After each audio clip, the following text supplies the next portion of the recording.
Hang on. Did you not adjust the camera? Were you happy with the? I'm happy with it on the back of the camera. Who knows? Okay, fair enough. Fair enough. Look at the screens. Okay, there we go. Heavens. That's all right. It's a bit on the wonk. Oh, you're not going to like that at all. Let's see, shall we?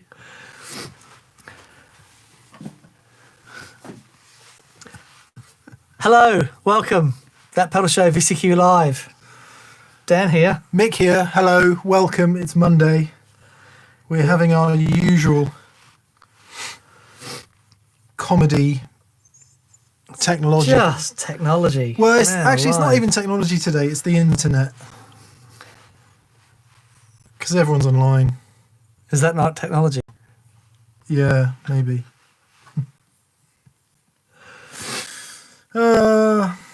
Right. Hello, people. Yay from Denver. Everyone let us know where you're all saying hello from. So we've got Denver, Colorado, the Netherlands. Awesome. Cheers from the Big Apple. Nice. Yay. Hello, New York. Hi, John Channing. From Paris. Awesome. Oh, everyone's here. Lovely. Oh, how lovely. Everyone's here. Arizona, Austin, Texas, Perth, Australia, says Anthony James. Rob Brewer, Brizzle. All right, my lovely. I had some old Rosie last Indiana, night. Arkansas, Washington. Aloha, which Let's must go. mean Chile, Hawaii. Brazil. My goodness, this is awesome. Lubeck, Germany. I went there once. Buffalo, New York. Austin, Texas. Ah, this is good. Look at this. Manchester, says Matthew Denby. Very good. Illinois.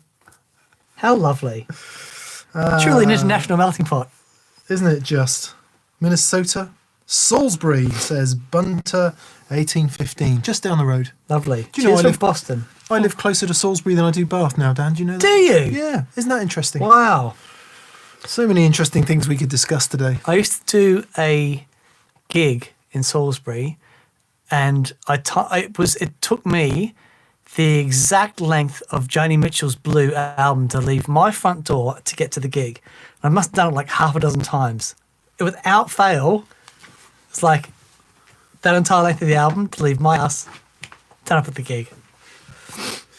Wish I had Sad that I know that. I could skate away. Steve Richardson says, Oxford, UK, but I can pretend to be somewhere more sexy.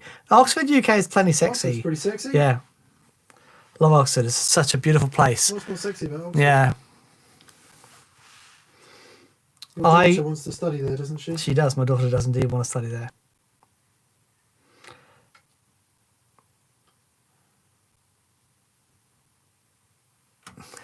This is dead air, Dan. Is it? It's not good. Da-da-da-da. It's the worst rule of Da-da. radio. Okay, so we had, let's see, yes, Mick's adjusting the image. So, I am, but there's a delay, so I can't. oh, you've got to wait until Gotta wait. it normalises, I see. Right. Gotta wait. Don't want to be waiting. Don't want to wait. So, today we're discussing our show from Friday on how loud is loud. And why does it matter? I'll have you And know. why does it matter? Yeah, it was a fun show. It was a fun show. And some really interesting comments. Yeah, it was a mix of, of course it matters. Why are you even discussing this? That was opinion number one. Yep. Opinion number two was, nah, you've got this all wrong. You're just deaf. Yep. Opinion number 3 was, I can't play loud, so shut up. Yeah, there was a resounding. There was a resounding there, but I think in general there was a sort of agreement that. Where do we begin with this? I had people asking me to prove things empirically, statistically that I was saying, but I think there was broad agreement. Let's agree on what was broad. Volume does change tone. Yes. We can all agree on that. A lot of people assume, a lot of people sort of summarised that we were saying louder is always better and loudest is best. And we weren't saying that at all. No. We were saying that clearly there's a very happy medium between crazy, stupid, go deaf, unpleasant experience, loud, and silent, whisper, quiet stages, Yeah. we just feel like it's gone a bit too far in Yeah. some parts of the world. Now, there were quite a lot of people commenting, saying, "What are you talking about? I play loud all the time in every venue I go to." Yep. You're imagining it. So, Very interesting. Tony Seray says, "I can't hear my amp over my self-criticism." You're truly one of us, Tony. Very good. Well played. Yeah. Well played. When you see those cutaway diagrams of brains, guitarist brain, 10%, what guitar shall I play? 90% crippling self-doubt. Yes, we've all been there. Oh, first super chat for the day. Thank you, Chris James. Ever play Tom Anderson guitars? Yes, my guitar teacher had a Tom Anderson Strat, which I played, which I thought was actually incredible. But that is the only Tom Anderson guitar I've played, but that was amazing. I played loads from my Guitar Magazine days. You did? Yeah. Catherine is coming in. There's obviously some problem. Your mics are sort of popping and crackling. Are they indeed? Yeah, waves. Yeah, just to let you know. Okay. It's like a little popping noise. Just check you're connected properly. Popping and crackling, eh? Yeah, it's sort of... I didn't sign up for this. A couple of people have mentioned it. Okay. I'm listening and I can hear it. Right. Popping and crackling. I'll reduce the gain a bit and see if that makes any difference. Right. Fraser has set some wicked plugins on all of this. Right, William Whitty. Thank you, William. Very, very generous. He says, "Hey guys, random question for you. As a Strat guy and a Telly guy, what do you make of the Fender Deluxe Nashville Telly? I just got one and I love it, but I've never had a Strat or a Telly, so I don't know how it compares." So is that the Telly with the Strat pickups in it? No, it's a Telly with a middle pickup. That's what I meant. So Yeah. you've got the middle. So you got the positions 2 and 4 type thing on a Telly. Sounds like buffer underruns on the interface for me, says Did You Scream? It's That's what I thought it was. It is almost certainly something to do with the rubbish internet today. Yeah. Unfortunately. We'll soldier on. Yeah. Unless this needs new batteries, of course, which is possible. But I don't know. It's green and blue. Yeah. Everything looks happy. Yeah. It's always a cable. It's always a cable, I tell you. So I've never played the Fender Deluxe Nashville Telly, but I'm assuming you will have, Mick. Yeah. It just adds the in-between settings. Because obviously on a telly, you've got bridge and neck, and they're quite a long way apart. So the middle setting is that lovely sound you hear in all kinds of music, but particularly in soul music. Steve Cropper's sound for years was that middle position. Yeah, yeah. But of course, if you put another pickup in the middle, then you've got positions 2 and 4 like you would get on a Strat. Yep. I guess it's called the Nashville Telly because it was popular in Nashville for sessions and stuff. Right. I would assume, because it's just a more versatile setup for that guitar. Yeah, I'm sure it's really cool. I don't think I've ever gigged one or anything. No. Back to Tom Anderson's. I lusted after Tom Anderson guitars Did you? because they were the best guitars I'd ever played. Yeah. Absolutely, in terms of playability and resonance and all those things. How did it compare to like a Sur or something? That sort of thing? Yeah, the only Sirs I've played are like the standard production line ones. Okay. So I would say the Sirs that I've played, standard production line ones, you'd be talking Anderson, Right. Collings, Okay. Oh, right up there. Gibson, Yeah, yeah. Sir. Sure. Okay. Wow. But I do know people that have custom shop Collings. I mean, basically, Tom Anderson makes so few guitars, the company makes so few guitars that they are all basically custom shop guitars. Wow. They're all really serious. But I haven't played one in years. Some few things put me off. I didn't say Fender on the headstock was the main thing. And Sure. as with all improvements, the more slick you make something, the more you kill The soul. the idiosyncrasies and weirdness of what it used to be. And the older I get, the more I like that in guitars. Yeah. I like their cranky, fretting out, doesn't stay in tune. Yeah. That appeals to me more than this perfect thing, which I don't know what to do with. Yep, I totally get it. God, that should get the blooming comments going, shouldn't it? Well, if you make a guitar easy to play, it doesn't necessarily mean it's going to invoke more musical playing. You know, I fight my telly all the time, Yeah. and you hear it in my playing it all the time, me going, ah. Yeah, Dan Electro was always my favourite example. You know, 2 bits of chipboard Yeah, right. and aluminium nut. You know, the Yeah. thing had no right to Sound awesome. produce any music, and I Yeah. always feel inspired when I play Dan Electro. Yeah. Tom Arild Hamre from Norway says, what are your thoughts on the Humboldt Simplifier as a bedroom practice amp with headphones? I haven't actually tried it. Lee Anderson says it's the best thing he's tried Really? for direct stuff. Wow. He said it's just so simple. So it's called the Simplifier, and it just takes all the Mac away. And he's super impressed with it. So Wow. we should try one. Okay, that's awesome. Andrew Sandel says, I'll just add this to the total cost of what I've spent on building my first pedal board since I discovered TPS. Well done, mate. Awesome. Well done, Andrew. I hope you're enjoying that, and thank you. Thanks for reigniting my passion for guitar after 20 plus years of waning inspiration. Oh, that's amazing, mate. That is super cool. Yeah, That's the best thing when it is the best thing. when you feel it again. It is lovely. Dan, would you do me a favour and just check if your phone is connected to the Yep, I can do that. faster Wi-Fi? Because Catherine turned it off and on again to try and make it better. Okay, The eternal fix, right. and it may have reverted. I reckon that'll be much better now. Hopefully, we do seem to have a problem. Aaron Singh, hello Aaron. Hey, Hope Aaron. you're well, mate. People are saying we're still crackly. Are we still crackly? Let us know. Okay. Christopher Powers. Hey guys, messaged you on Facebook a few weeks ago. I've had a Facebook free week. Good for you, mate.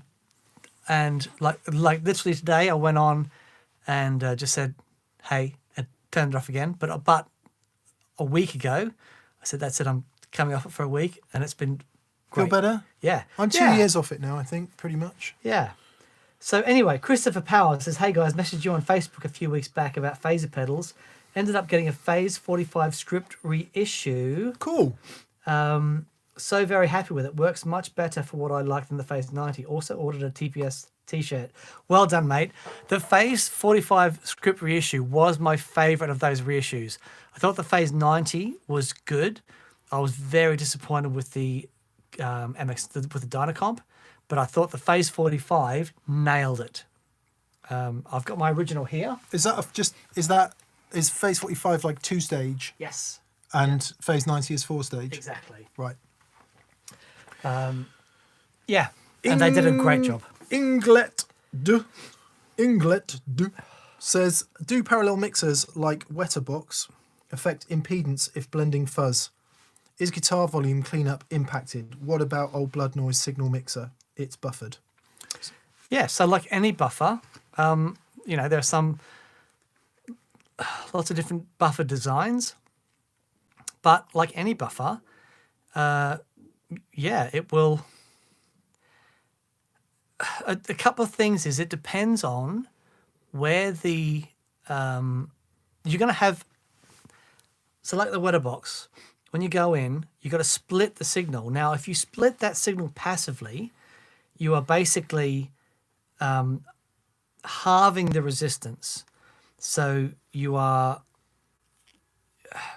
if you do that passively, you're going to get tone loss. So inevitably, you need to buffer that. And then the summing mixer, as it comes back in, is, again, it's a high impedance, low output impedance summing amp. So yeah, there are buffers there, like there are buffers in every overdrive pedal that you ever use.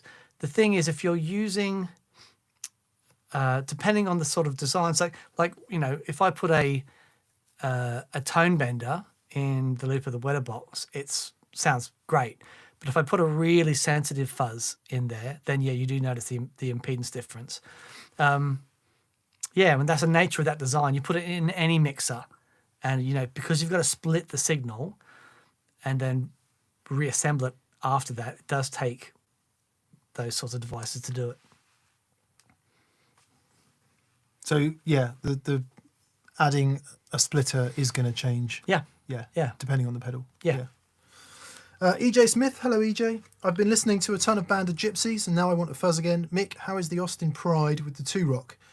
I have a Studio Pro 22, very cool. I remember you saying it can be touch and go. I found out, Dan Drive told me that mine was actually the prototype. No way. Because we were in a hotel room in Germany. There's a whole sitcom in itself, like a late night sitcom. And we were going to see Doyle Bramall. And I went with Damo from Reunion Blues and Lola and Kurt Mangan Strings. Mm-hmm. And we met up with Dan Drive and we went to, in our hotel, he had all his fuzzes on the board and I was playing the Austin Pride and I said, can I have that one? And he's like, yeah, I'll make you one. I'm like, no.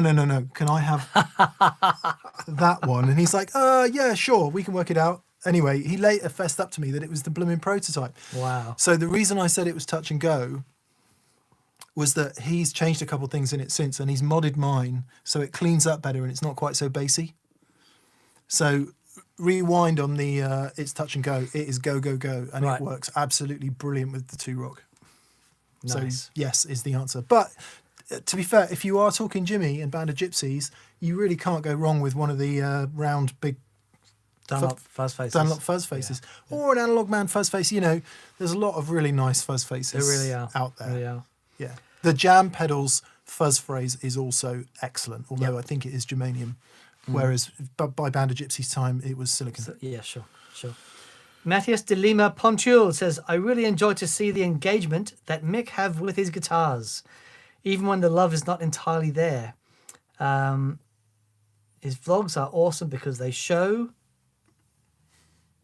the transformation happening. Very inspiring. I agree. Thank you, Matthias. I love Mick's vlogs. They are very inspiring. Dan and I were just talking about that earlier. Dan's just finished a vlog that's going to go up tomorrow.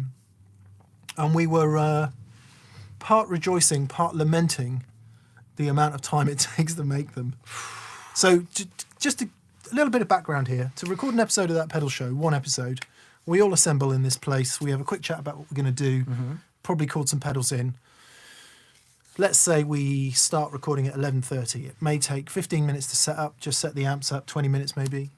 Simon hits go on the cameras, and about an hour and 20 later, the show is done as far as me and Dan are concerned. Yep. Fraser edits the audio, Simon edits the video. There's then probably another 2 or 3 hours of watching it, tag and bag, uploading to YouTube, making sure everything's right. So as far as Dan and I are concerned, a video takes, I don't know, 3 hours each. Yep. If that. Vlogs, how many hours do you think it took you to do your vlog, Dan? I started on Thursday morning last week, and I knocked it on the head at 7 p.m. last night, and was 7 a.m. till 11 p.m. on Saturday. It's taken me 45 hours to do the vlog that's going up tomorrow, which is 15 minutes long.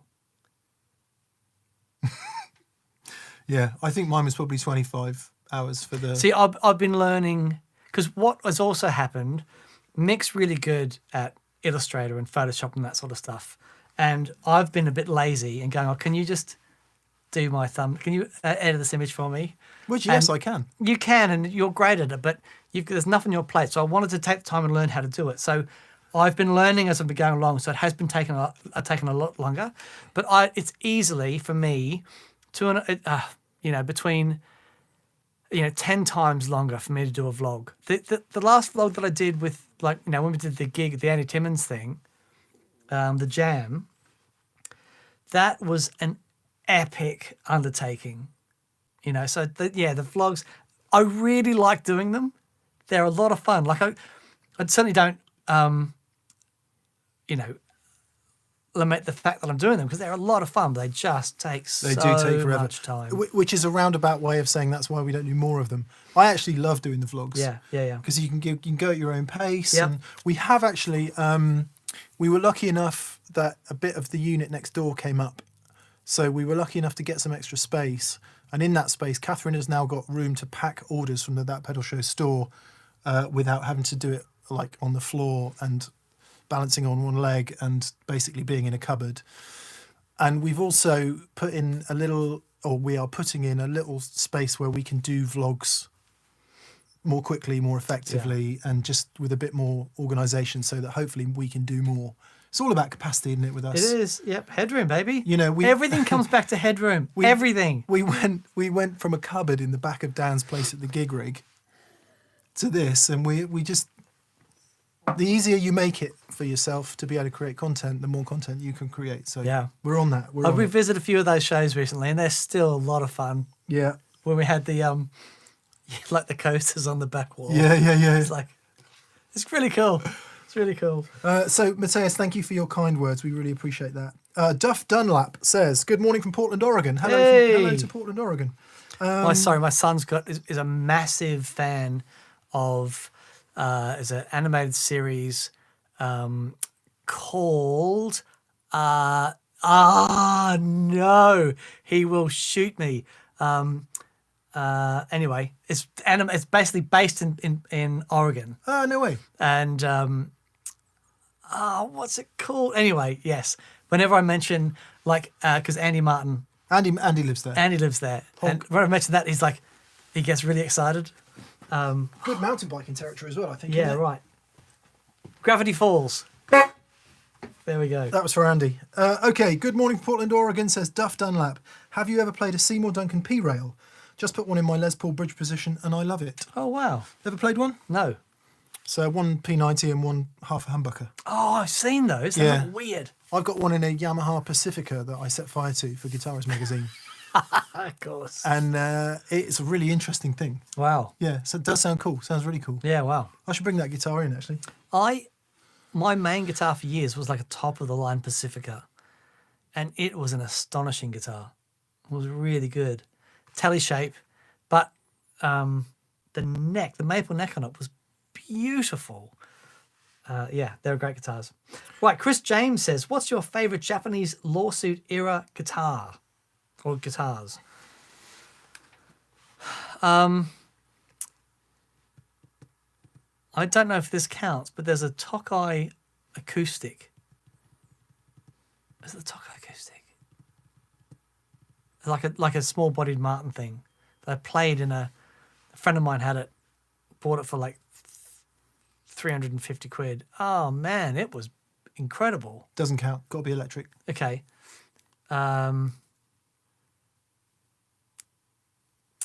See, it's like the artists and stuff from the, but that's not lawsuit, is it? The artist was what they did after the lawsuit. Right. Because they got sued. Okay. I think. Right. Okay. I think. I love the artist. That's my, probably my favorite Ibanez guitar is the artist. Love that thing. But as far as 70s lawsuit, I don't really have a fave. Yeah, I don't either. I've never been a fan of copies of things. Yeah, it's tricky. But obviously, it has to be all the Ibanez Gibsons. Yeah. Because they did V's. Yeah, right. Oh, yes, the V's Explorers. apparently are awesome. Yeah, I'm sure they were great guitars. Yep. Yeah. Right, okay, this is contentious. Wallace Dye. Hi, Wallace. Wallace says, where do you guys land on the whole full tone situation? Do you intend to discontinue featuring them? I've spoken to a lot of people about this. Joey got really angry about it. I mean, we've got to say yes, haven't we? Because, as I understand it, now I'm going to backpedal a bit here and say I haven't actually read everything. Yeah. So I only know what I've been told and a few Facebook posts and not Facebook, a few Instagram posts and things like that. So I take that all to be true, but I need to do the research. So yeah, I mean the answer has to be yes, especially at this time. It was an incredibly a bit like John Cruise from Fender. Like where is his brain posting stuff in such a tinder stick blazing situation? Yeah. I met him for the first time a couple of years ago at NAMM, and I played a lot of his guitars, and they're amazing. And so when I saw that, it's like, yeah, it's so disappointing. I do actually have an idea, which I'm going to discuss with a couple of people. Right. So yeah. Okay. The other thing is this. Come on, we're talking about it. Mike's known to have a pretty fiery temper. Yes. And he is known to explode at people all the time. So Yep. I don't know. I'm just going to stop. I'm going to move on. Okay. I'm not. But let me say emphatically that I am not in any way, shape, or form defending what he said. I absolutely, thoroughly disagree with it. Yep. Yeah. So just in case could be misconstrued in any way whatsoever. Sure. Thank you, Patrick Garrett. Thank you. How can I get an amp to try on the show? If you go to thatpedalshow.com, there's a link that says all about sending gear in. So all the information that you need will be there. Cool. I don't know. Please let's not let the chat go down this route. One of the reasons I haven't read everything is because I kind of disconnected with social media a little bit, same as Dan over the last couple of weeks, because the amount of hate and bullshit that's been going on is unbelievable. It's really depressing. Which is not to say we should just shut our eyes and ignore it, but it is to say that there's been a lot of organised and orchestrated hate, which is not a place I want to be for a little while. Yeah. So yeah. David Rostard says, says, for Mixed Beard and for the true humanity you guys put out there every week. Your beautiful souls blow me away. Oh, that's very kind. Thank you. Hot Rod Deluxe and Blues Junior with a Cannabis Rex speaker. What's your amp 3 for a wet, dry, wet? Oh, so you've got a Hot Rod Deluxe on one side and a Blues Junior with a Cannabis Rex speaker. Either a Pro Junior or a Princeton with that lot. Well, wet, dry, wet, I would say another Hot Rod Deluxe. Oh, okay, and have the Blues Junior as the dry amp in the middle. Yeah, because that then if you mega. wet, dry, wet, and you've got stereo effects, then the two hot rods are matched, and that's much better than my idea. That's where it should be. No, I don't know. Depends how you set them up, doesn't it? Daniel Webb. Hi, Daniel, and thank you for that. Hi from Edinburgh. I'm using a Blackstar HT5 Mark II with the matching 212 cab, comparing running it at 0.5 watts or 5 watts lower. So he's saying, should he set it at 0.5 and crank it, or 5 watts and have it low? Entirely up to you. Yeah, they're both valid. I mean, that's, the 5 watt is going to give you more headroom. Oh, hang on. He says, I run clean with a pedal board. Definitely the 5 watt. Absolutely 5 watts. Yeah. Yep. More headroom for your pedals to breathe, etc. Yep. Perfect. Yeah. Okay. Peter Pancheco. He says he bought a Gibson CS Firebird because of Tom Bukovac. Of course. Why wouldn't you buy a Firebird because of Tom Bukovac? But we love Tom, and we really hope to get him on the show one day. We're gonna hound him. He's got a Tone King Ironman 2, awesome, and a 2 Notes Captor X. Here's my last $5 from my bank account. Thank you, Peter. That's very generous, mate. Thank you. Bless you. Michael says, you've inspired me to branch out, so I've purchased a Gretsch G5622T. Is that what I've got?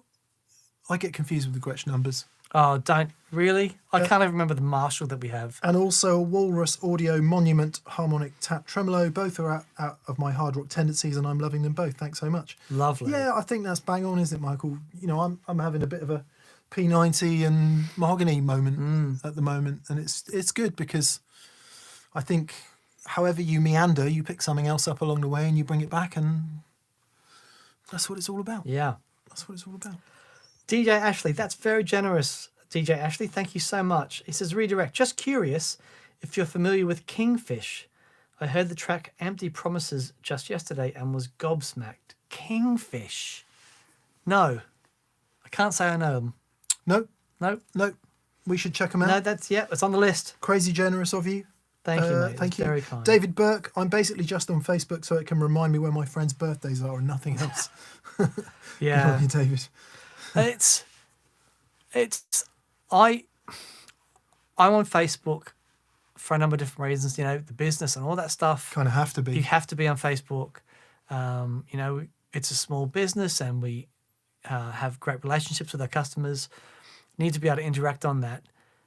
And it was just that week off was just to have a breather, you know, just to catch my breath with it all. Because, like you said, I think most musicians, you know, artists and that are sensitive people, and when you see that stuff, you can't help but sort of get it in the feels, and it's like it's too much. It's a distortion of. Okay, so for my degree, I did a lot of work in mass communications. Right, wow. And this is a long time ago, right? And I studied quite a lot about methods of mass communication and when those methods of mass communication changed, you know, from writing to printed word to the advent of radio, TV, all of that. And when the mode of mass communication changes, and it usually goes hand in hand with other technological changes too in the mode of production, but society fundamentally changes. Yeah. And the internet has fundamentally changed everything about humanity beyond anything that's ever happened before. Yep. And so quickly. Yeah. Yeah. So we're all still struggling, and it is the Wild West. And the thing that the internet has done is the great paradox of social media, because it is not social at all. It is entirely antisocial. Because what it does is it takes masses of people that used to be groups and have a group identity and some sort of community feeling, and it makes every single person a republic of one. Right. And they put themselves at the center of the universe. That's the problem. Right. And we've lost our sense of being part of a community, even though we think we're part of this community because we're on this social media. But it's not social media, it's entirely antisocial, because you get completely mind identified and you put yourself at the center of the world. And we all just need to slap ourselves around the face and go, I am not the center of the world. Sure. My comrades and everything around me is the center of the world. Right. Collectively, together. Yeah. Because you start thinking that people give a shit about what you think. And they don't, do they? And they shouldn't. Yeah. So anyway, sorry, Dan. It's all right. It's good. I'm going to write a book about this one day. Good. Connected very, very strongly with the general decline in mental health Right. of Yeah. our of generation. course. Yeah. Because I think Especially the two everything things are absolutely... Yep. And Connected. especially everything that's going on now. Yeah, You know, yeah, definitely. yeah, there you go. Gabriel Rodriguez wants to know where the horn is. That's for you, Gabrielle. There you go. And Rummy73 says, why do EL84s work so great with single coils?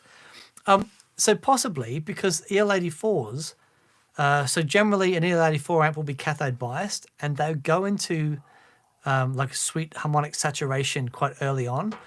And that tends to work really well with single coils. Also, if you think of, you know, let's say Strats and Tellies, because those single coils, they don't limit in the same way that a humbucker will do. A humbucker will reach its peak, you know, sort of fairly quickly and sort of stay there. But the headroom of a single coil is, you know, it can just sort of keeps going up and up. And the way that that works with a lovely saturated EL84 amplifier is just divine. Yeah, I would say they sound pretty good with humbuckers too. Oh, yeah. Definitely. Like a vintage Les Paul into an AC30 is a thing of... Sure. Yeah. I just think that single coil, that the Hank sound, the Rory Gallagher thing, it's you know, the Brian May thing. It's such a iconic thing that we sort of guitarists have imprinted in their souls, and we recognize that. You know, it's like, yeah, it's an amazing thing.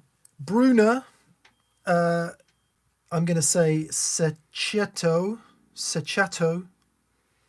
maybe, Bruno Vieira says, I've been absent here for a couple of weeks, watching in my TV today, and I'm infuriated because the comments column hides Dan. I didn't know that. Can you not do a setting which Obviously, you can't. But I can, I don't necessarily think that's a bad thing. If you can still hear every now and then, when you hear that sort of a dull, or sort of sleepy voice come over, go and have a cup of tea, and then you get back, and then Mick will be on. Flip Regina. Philip. See, there you go. Regina. That's why I'm hidden in the comments section. And now I've lost him again. Here we go. Philip Regina says, "Hello guys. Hope you're doing well. Building a second board. Can you recommend a tone enhancer always on pedal? I have an RC booster looking for something boutique-y." Always on tone enhancer. So an RC booster. So there are some really great Echoplex preamp style pedals. A lot of people love having those as always on pedals. Now the obvious one of those, you already have an RC booster, which is from the guys at Exotic. Exotic do an EP booster, which is great. But there's a couple of guys that do a really, really nice proper 22 volts in the EP preamp. Proper version of the EP preamp, which is pretty glorious. So that's a good shout. You have to do a bit of research, but that's really good. I appreciate that I'm closer than 2 meters to you, Dan, but That's I was okay. facing the opposite way. Okay. Actually, we should talk about that as well. I'm looking for the J Rocket Ape, Oh yeah, which I can't find, which is really cool. that's really cool.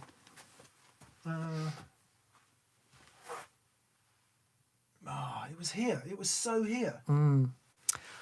I'm looking for the J Rocket Ape, the analog preamp experiment, which not only is a really cool little preamp, which you can do what you say, a little tone enhancer, but you can also put a delay in the loop of it. Yeah. And Dan and I was having a lot of fun just recently putting a delay before everything else, all the overdrives and everything. So if you're into sort of more old school types tones, maybe not so much from more modern contemporary stuff, but certainly for old school type tones, 50s through 70s rock and roll. That delay first thing is just such a cool sound. It's so cool. Other than that, if you want really boutique, Klon. It's the best always on pedal ever invented. And that's about as boutique as it gets. Is it this week we find out why, or next week? Might be this week. Okay. Yeah. This week's show, Dan and I have gone quite in depth on why overdrive pedals do what they do. Yeah. And how that might help you choose one. It's really interesting. Yeah. And actually, there's another suggestion, and Ivan Delgado brings this up because he has an always on Cali 76. So a lot of people, so my dear friend Dave Gregory included, he has a compressor at the start of his chain that is always on. And the really cool thing about something like a Cali 76 is because, it's great, and that's studio style compressor. So it's like super fast reacting, but because you can blend in that dry signal, you're not losing any transients, so that can also work really well as an always on pedal. Oh, nice. Yeah, that's a good shout. Yeah, man, I'm burping like crazy today. I'm going to add the Union Tube and Transistor LA2A Teletronics type compressor to that as well, which amazing. Is an awesome. Right. We need to catch up with some of these super chats. Ivan Delgado says, so he's got his always on 76 comp into a Jan Ray into a KOT. I want a fuzz next. Any suggestions? Is it best to put a fuzz before comp or after? Thanks. Well, I would. I would put what fuzz it is. If a fuzz, definitely put your compressor beforehand. Otherwise, you're going to shave off those lovely edges. We did a show a few weeks ago on 4 foundations of fuzz.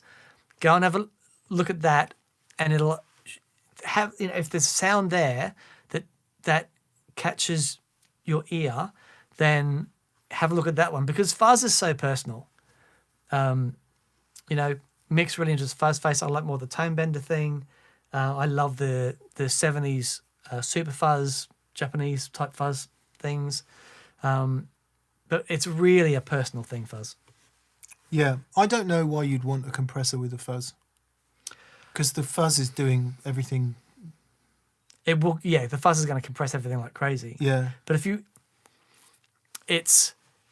it will just give you more sustain. If you imagine the way a big muff works, you've got cascading gain stages into each other. And so imagine you've got the fuzz and you've got this, and still quite a lot of, think about the way your volume control works with the fuzz and you get that dynamic content. Basically, the compressor is going to get rid of all that, but it's going to give you lots of sustain coming from the guitar. So, and then depending on how you have your compressor set as well. If it's just a, slightly on thing just to thicken things up a bit. So we're saying they can after. work. We're saying after. The compressor before. Oh, right. Yeah, absolutely. Oh, right. Because the compressor after is gonna get rid of all those lovely edges that the fuzz puts on, and it'll just be a bit too. It's going to take away from the fuzz what the fuzz does. But having it beforehand, where you've got with some dry through with Cali 76, Yeah, what you do. it would have to have dry through. Yeah. Yep, got to have the dry through. Bassman Nudge says, Bassman Dudge says, guys, please thank Catherine for super comms recently on email. I ended up getting a mint used D&M on eBay and it's awesome. Left me with change to give to you guys. Thanks for all the content. Oh, Cheers, awesome. Carl, thank you. That's very kind of you. Yeah, get your D&M drives wherever you can. Yeah. Adrian Miller. For Mick, continuing to talk openly about mental health from someone who has also dealt with depression all his life, suffering from THD, TPS, hair density disease, hair I want, Mick's hair I have, Dan's, hi from Sydney. Thanks, Adrian. Yeah, we just all need to talk about it. Oh, boy. COVID has been a mental health roller coaster for those people who knew they were suffering from mental health issues and for those people who had no idea they were suffering from mental health issues and now know damn well that they are. So, yeah, we just have to talk about it. Yep. We do have to talk about it. And one day, it will be entirely normal. It's what happens. Yeah. And we won't all feel so stigmatized by it. Yep. So, anyway. Totally. Thank you, Adrian. And I hope you're doing okay. Maniac Alliance says, besides Supro, who makes a good harmonic tremolo? Ooh. Who does, Dan? Oh, God. One coming out soon. Yeah, Walrus does. Walrus makes a great one. Walrus makes a great one. Also, The Flower Pedals Dandelion is really good. yes, That was Flower Pedals Dandelion. and the harmonic trem in the Chase Bliss Audio trem. Oh, I don't think I've even ever heard that.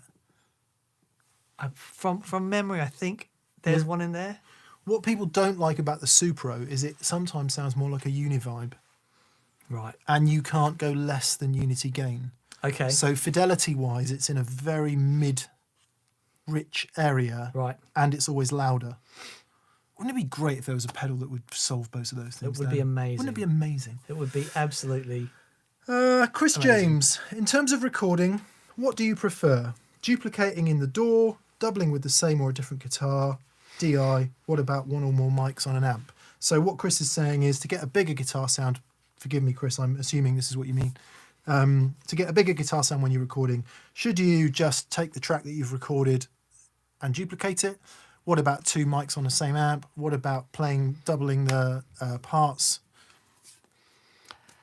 So having two mics on the same amp, or taking, just doubling it from the DAW and affecting it, with different plugins and things, that's cool. But what happens when you double track that part? You get the micro adjustments, the micro differences between the two tracks, and then the movement of those two parts. That's what gives you that. Yeah, there are things that can Massiveness. do that automatically, but I think at the risk of an oversimplistic answer, you should try them all, understand where they're most useful, because Sure. sometimes that doubled guitar where you play it in twice is too random. Yeah. Unless you're Tom Bookerback, in which case it won't be random at all. But It'll be perfectly in phase. Yeah. Everything. No point in double tracking a Tom Buchenwald guitar. Yeah. Because it's just exactly the same as it was the first time. But for most, unless he goes, oh no, hang on, I'm going to make. He'll pick the waveforms out that he wants to move around and purposely play those in. but if, Tom Buchenwald! if you're like most Ah. normal humans and not like a off the edge amazing session guitar player, if you're like most of us, then sometimes the variance is just too much. ZZ Top were big for doubled guitar parts. That was one of the definers of their early sound. Yeah. Yeah. I told you that to get more width. I told you the my friend a producer I was working with in Sydney, and he did a track. It's a recording with Neil Finn, and he said he double tracked his acoustic guitar, and he said it was so perfectly in phase.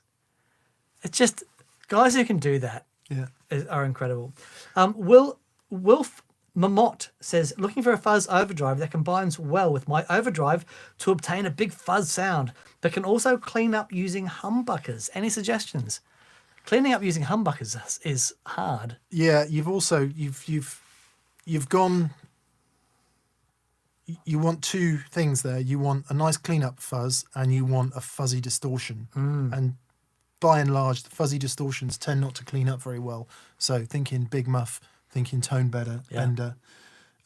If you go fuzz face, it's an entirely different thing. You get the cleanup really nice, but it's not.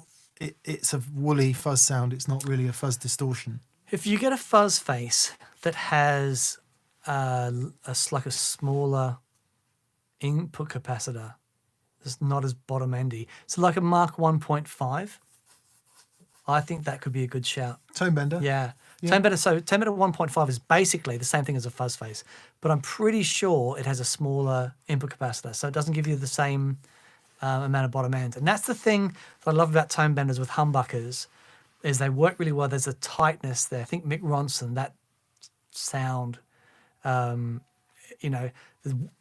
benders work really great with humbuckers. And if you, a fuzz face that works with humbuckers, slightly, a little bit less bottom end.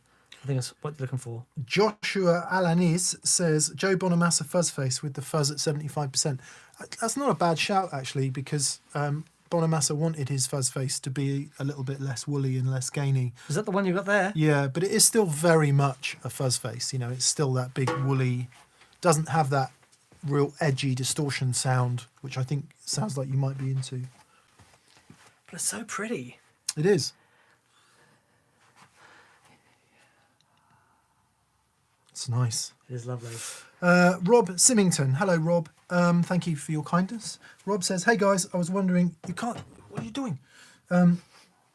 Was wondering what your take is on using pedals with a solid state versus a valve amp. I have a Boss Katana 100, but want to upgrade to a Victory Super Kraken for gainier tones. That's an upgrade. So that's a substantial upgrade. Yeah, as good as the Katana is, let's not offend all the Katana owners out there. That is basically going, I've got a really nice Ford Mondeo gear, and I'm going to buy a Bentley Continental. As far as high gain, I mean, there aren't many amps that do high gain sounds better than that. No. You can talk about your Friedmans and you can talk about your diesels and your all of that, but old school high gain, my God, the Kraken is a really serious amp. The 100-watt one is an unbelievable amp. So what do we think about using your pedals with solid state or that? So what you'll hear through the Super Kraken compared with your Katana, your pedals you'll hear sounds that you've never heard from them before. Because the dynamic and frequency response of that Kraken and the clarity and the fidelity that it has will almost think you've got a new set of pedals. Especially if you play it at any sort of volume, you will scare yourself crapless, because it is frightening. Yeah. It is a frightening amp. Yeah. Have a listen to the show we did with Rabia, and have a listen to the track that he played at the end. Yeah. Words fail me. But good luck, because you're going to feel that. Yeah. Right in the feels. Right in the feels. Okay. Ingle TTD says, Origin, Revival, Trem, and Spaceman Voyager make Trem duck out of the way with picking dynamics. Can I do this with a Trem in parallel, or is it an envelope? So yeah, it's an envelope. You need to. So it's like a sidechain thing. So as you pick, then the filter is pulling down the amplitude of the trem. So yeah, it's really interesting. I've never tried that. Yeah, it's cool. The sidechain stuff is great. Matthew Sonnefeld. Hi Matthew. Thank you again for your kindness. Have you played the Supro Keeley collab, and what do you think of amps specifically designed for pedals? That's a really interesting question. We have played the Supro Keeley collab. It's a 10-inch smaller Supro. It sounded great. The black, what's it called? No, we have the Black Magic. We have the Black Magic, okay. The I can't remember what the Supro Keeley one is called, but we had it. Oh, sorry, yes. The Super Achille one was awesome. Really did sound good. And Yeah. we never managed to get one here. The whole amp specifically designed for pedals thing, Dan and I both have a problem with. We do. Because all amps are great with pedals, depending on what you want the amp to do. Yeah. So the assumption is often that it's just a decent, clean headroom so that you can hear all the pedals clearly, etc. But, you know, that Keeley amp's got a 10-inch speaker. It's, I think, 15 watts, is it? I think so. So it's a low power amp. So you crank that, it's going to overdrive brilliantly. Yeah. So for some people, that's not a pedal amp at all. Yeah. So it really does depend on what you want, how loud you play, and the environment in which you play. Sure. But yes, it is an excellent amp. And as long as you're not cranking it to high heaven, expecting it to get over a loud band, then it's a great choice. Yeah. Certainly sounded great to us. So if you think about the high watt is probably one of the best pedal platform amps ever made. The amount of headroom it's got, it's great. But people buy the high watt for the sound of the high watt, not the sound of the, not just for the sound it makes with pedals. So if you think about all the amazing players who've used the high watt and they've got this incredible sound out of it, and they're using the pedals to embellish that. They're not using the pedals to, it's not like, well, this is my sound that I can plug into anything. It's like, no, start off with that amazing high watt sound, then we're going to embellish it. That's a really good point, isn't it? Because I think with Brian Wampler's pedal amp, the sort of the assumption is you sort of want the amp to stand out of the way and be almost like a blank canvas for the pedals, but I don't think Brian intended it that way. No. And I don't think it's a great way to approach it. You know, you just want the combination of the two things working together. It's really funny with Brian's amp. I've never heard Wampler pedals. That's like the best I've heard Wampler pedals because he designed his pedals to work with that amp. Yeah. And when you hear that and you hear what the designer had in mind, it's like, wow. That's what it was. That is awesome. Yeah, yeah. You plug a hotcake into a AC30. Yeah. And it's like, yeah. That's what it's for. That's what it's for.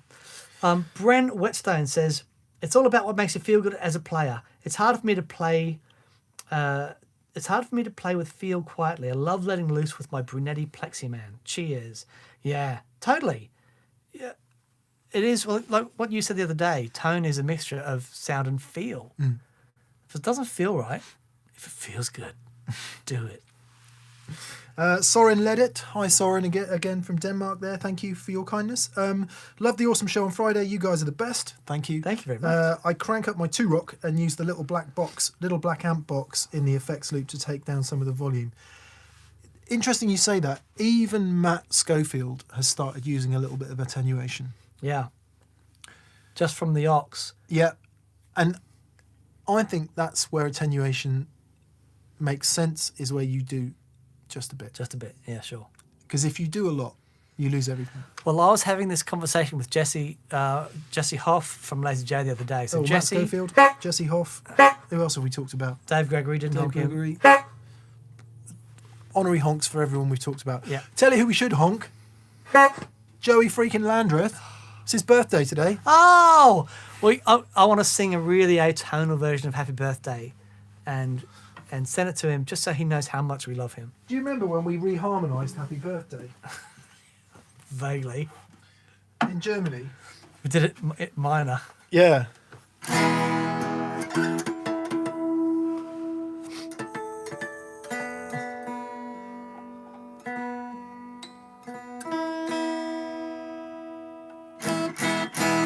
What are the course to Happy Birthday? 1 5 5 1 1 4 and 4 1 4 5 1. Okay.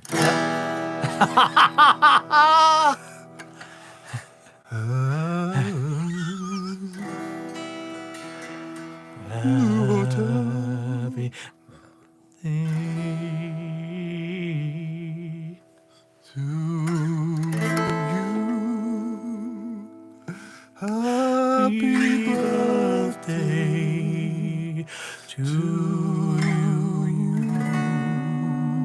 5 minor 5.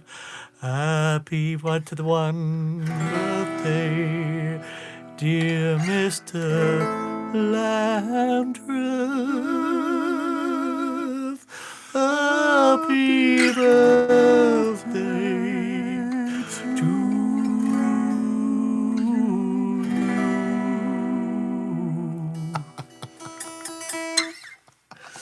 And there you have it.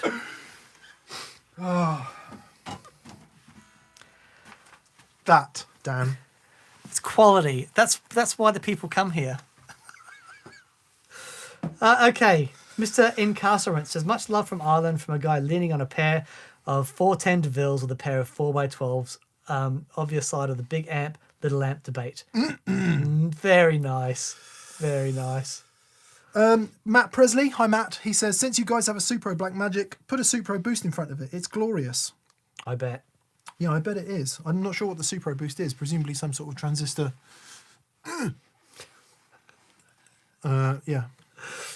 Kyle Harker says, I have the Hall of Fame and Flashback, considering a new reverb, delay, and tremolo. Wondered about the tree verb. It's half the pounds of the flint. Any thought on that or a delay? So the tree verb, is that the Fender? Treverb, yeah. It's tremolo and reverb. We've used it on the show. It's really good. We liked it. Yep. We liked it a lot. Sorry, instead of a Hoff and a Flashback. New reverb, delay, and tremolo. Tell you what is really, really good with virtually no features, but is really tiny, is the J Rocket. What? I know where you were going with that, Daniel. I know where you were going with that. This is a really brilliant reverb and tremolo. Oh, is that the beach car one? J Rocket Mr. Moto. Mr. Moto. Just sounds great. It's wonderful. Super simple, like spring reverby sounding thing, and a basic amplitude tremolo, which you can go from, as you can see here, the triangle wave to the square wave, and it just sounds great. Yeah. It's obviously it's not as fully featured. I haven't played a J Rocket pedal before that I haven't thought sounds great. Not good, great. Yeah, nor me. Those dudes have They, ears. man alive, they really do. It's because they hang out with people like Sean Tubbs and He is amazing. serious, proper guitar players. If you guys don't know who Sean Tubbs is, go and check out his YouTube channel and his demos. He is just incredible. I love him. I actually He's a contacted monster him and I said, can I have an online lesson, please? And that was a while ago. And he is a monster. He's such a sweetheart. he's Oh, amazing. man. Sean Tubbs. in case you Sean missed that. Tubbs. And Kyle, the opposite end of the J Rocket Mr. Moto would be the Source Audio Collider, which is a delay and reverb in one pedal, Yep. which I actually really like. It's great. As a technophobe, Yep. I like it and I use it, and it's really great. Really great. Multifunction. David Bagshaw says, can an EQ pedal make up for lack of bottom end that might come with single coil pickups? It can go a long way towards that. It's an EQ pedal. If you get a fat sounding humbucker and plug it into your gear and then do the same thing with a single coil, EQ is a part of it, but it's not just about EQ. There's a lot of different things that go on to create the sound and interaction with your gear. But certainly an EQ pedal can help. Yeah, big time. The Boss EQ 200 is a good shout Really good. because you can program it. Yep. But if you can't cope with that, like me, the MXR 10 band EQ is a good shout too. Really good. You can just bend down and move the buttons. Yep. Janov Delft, or Jano Delft, says, I'm thinking about rearranging my pedal board to put an AC booster at the downstream end of my signal chain so it's the last thing that hits my amp. Any thoughts? Great idea. Yeah. Yeah, Yes. really good. Yeah. RC boosters is one of those boosters that works AC so. booster. And sorry, the AC booster. Do we have an AC here? We don't. I don't think. AC's the cleaner one, right? Yeah. So okay. It has loads of headroom. Yeah, it's a great shout. Really great shout. I think all the exotic boosters, they're just really, really fantastic. Yeah, and it depends on what your amp's doing, obviously. If your Yeah. amp's got loads of headroom and you step on, everything's going to get louder. If your amp's crunching quite nicely, it'll just be an extra bit of Compression, sweetness limiting, and overdrive. Yeah. Matthew Anderson says, "G'day, lads. G'day, Matthew. Deciding between a V40 Deluxe and a V140 from Victory. I really like clean tones with lots of delay. Does the V40D have the headroom to do this at volume? Can the 140 be used at home?" Right. I'm going to go out on a limb. Yeah. So that the 140 for me is, as soon as I heard that amplifier, I thought that Victory had done something really, really special. And whenever I've heard that, without fail, it sounded glorious. I really like the 40. I think it sounds great. Actually, there's a bunch of them. I like the rock tones of the 30. There's a lower watt one as well that I heard Guthrie use, which sounded epic. But the 140 for me is the one that just has that thing that separates it. It has really serious headroom. And if you want loud and clean, yes, absolutely. So now we're saying, how loud do you play at home? Because if you play at kind of normal home volumes, then the V40D is going to be more than enough. Yeah. But even at very low home volumes, you still hear that massive transformer. Yep. And 4 6L6s. Yep. You can't replace that. Totally. And it's still there even at low volumes. But the V40D is a really... And so the downside of all of that headroom is it can sound a bit sterile at low volumes. Right. So the V40D might put you in a better place where you've got just a bit of give happening and a bit of love going on there. It does start to overdrive more quickly than the standard V40. And I think that's because of the extra valves for the reverb and the tremolo. Yes. I don't know that, but I think that's what it is. And for sort of band playing with a drummer, for me, there's not enough headroom. But for sitting around here and playing at home, glorious clean tones out of the 40. Yeah. But the 140s. Is I something had else. Joey on the 140. Yeah. It's something else. Really It's something is. else. 21st Century Industry says, what type of delay is best for rockabilly slapback? I'll show you mine. It is. Oh, It's there, isn't it? it's the other one of this. It's the. Oh, of course. Sorry. It's that. It's the Roland this thing. RE201 Space This thing. Echo. That's it. As proved by Brian Setzer. Yep. You asked for the best. That's right? it. Not what's best on a, what will get me there in a pedal. That's it. End of. Yeah. So if you can't afford one of those or you can't be asked with the tape messing about, next comes any decent analog delay. Yeah. So if you Actually- can find an. I'm gonna take that back and say I saw Scotty Moore's rig in his later years, and he just used a DD3, Really? DD2. DD3s have a thing though. They- DD2s do because of the Campanda, right? Yeah, that's certainly part of it. DD3's got that in there as well. Has it? Yeah. It's amazing. I There's a knock to it. yeah. That sort of compression thing. It's just it's. It depends wonderful. how bright you want the repeat. Yeah. Because personally, for me, I like it. I like the slap with not too much high end. Yes. But if you like it with high end, just any basic digital delay pedal, Yeah. especially if it's got a tone control on it. Richard Henry, hi guys, hope you're both well. We are, and we hope you're as well, Richard. Hope to catch both of you for Andy in Liverpool. Flights are sorted from Northern Ireland. Just need to get a hotel sorted now that can be booked again. Yes, we have high hopes that those gigs are going to happen. Yeah, end of September, aren't they? Yeah, what will stop it is if there's a second wave Yep. of COVID, or if they decide not to open places like that up again. But there's still a good few months away, so we are entirely hopeful that they're going to happen. Yep. Soren led it. Love the awesome show on Fridays. You guys are the best. I crank up my 2-rock and use a little black amp box in the effects loop. We've done that take already, some of the Dan. volume. Did we do that already? We've done Soren already. All right. Well, he deserves a second one because Soren's a legend. Patrick Garrett says it's cheaper to fly to the UK than to ship my amp. Yeah, it's Wow. shipping prices are now crazy. Willie M415 says, "Hey fellas, can you speak to the Quartermaster versus G2? Who is each device meant for and best suited for? P.S. Just picked up a Caroline Hawaiian pizza fuzz and think you'd both find it wicked." Oh yeah, We should- Caroline stuff is great. Yeah, we need to find somebody at Caroline because that's good stuff. To spare Dan's blushes because he makes said products,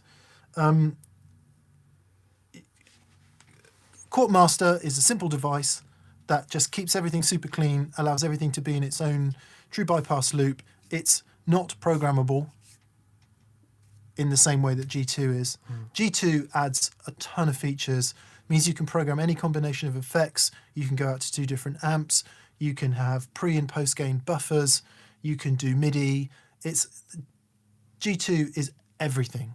And if you want everything, there's no other choice. If you just want to turn a few pedals on and off and have a nice clean signal chain, Quartermaster is the thing. Thank you, Mick. Is that all right, Dan? That's very kind. Thank you. Well, have I missed anything? No, you've said everything. You've said it all. Programmability is what it boils down to, Yeah, in my yeah. opinion. Sure. I think so. Yeah, you got things like the pre-gain and post-gain on G2, so you can change levels and all that sort of stuff. So it's a lot more of like a live production tool. G2. The Quartermaster is just about keeping everything simple, keeping all your switching options right in front, and making sure that everything's taken out of your signal path when you don't need it. But they both do that. This is interesting. Bursts of tone. Have you ever tried your ARDX20 analog man delay in the loop of your amp? In my Mesa Lone Star, the loop sends line level and it seems to affect the ARDX20 badly. Any solutions for the rare occasions I use the Lone Star gain channel? It's so the ARDX20 is designed to work at instrument level, and the line level is just going to be too much on the input. So what's happening is you're sending all of your preamp.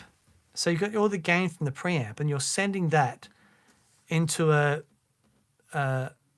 system that's designed for instrument level, not line level. So it's going to have a massive effect on that. If you want to use, leave the ARDX20 for going into the front of the amplifier, and have something more specific for the loop, like something that's got more headroom. My Lone Star has got a level thingy. Is it on the input or the output? Well, it's the send level. Oh, wow. Okay, so if you've got a send level control on there, you're golden. Do you have a return level? Nope. Okay, so it might be that you can turn down the send level and then just crank your master volume. Yeah. If you have that on there, awesome. Yeah, so you can vary the send level. Yeah, that's very clever. Or just stuff it in the front and enjoy the amazing beautifulness of having delay before overdrive. Like, that's lovely. Daniel Webb says Octafuzz, Pulp and Peel, Dane, Marvelous Engine, Ripley Fall, Monument, Carbon Copy, Ditto. What's missing next for blues ambient? And he's got the question mark, the slow question mark. You know what? I was going to say the slow because it's for that ambient stuff. It's wonderful. Yeah, the Walrus Audio Slow, just great. Blues ambient. What else would there be? Have a look at the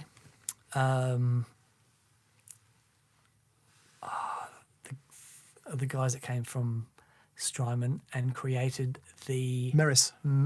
pedals. Have a look at their reverb as well.